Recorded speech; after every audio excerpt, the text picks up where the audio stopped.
ആ കിണറ്റിൽ നിന്ന് പിടിച്ചെടുക്കുന്ന സമയത്ത് കണ്ണൂരിലാണ് സംഭവം നടന്നല്ലോ. അപ്പോൾ ആ കണ്ണൂരിലുള്ള ആളുകൾക്ക് ആദ്യമേ അടി, പിന്നെയാണ് സംസാരം എന്ന് പറയുന്ന പോലെ തന്നെ ഗോവിന്ദച്ചാമിയുടെ കാരണം പുകച്ചുകൊണ്ട് ഒരാളൊരു അടി കൊടുക്കുന്നുണ്ട്.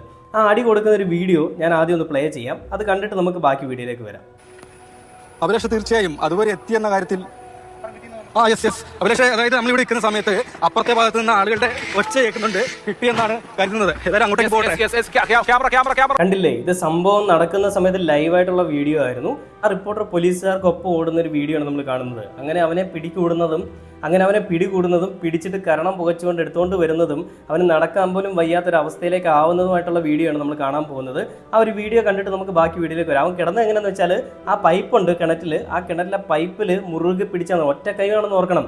ആ കൈ കൊണ്ട് മുറുകെ പിടിച്ച് കിണറിൽ ആരും കാണാത്ത രീതിയിലാണ് അവൻ കിടന്നത്. അതിൻ്റെ അടുത്തെല്ലാം CPIM-ൻ്റെ ഓഫീസൊക്കെ ഉള്ളതാണ്. അങ്ങോട്ട് പോയി കഴിഞ്ഞാൽ പിടിക്കപ്പെടുമെന്ന് അറിയാവുന്നതുകൊണ്ട് ഇവനെ കിണറ്റിൽ ഒളിച്ച് കിടന്നു. ആദ്യ സമയത്ത് കിണറ്റിൽ കിടക്കുന്ന ഗോവിന്ദച്ചാമി ആരും കണ്ടില്ല.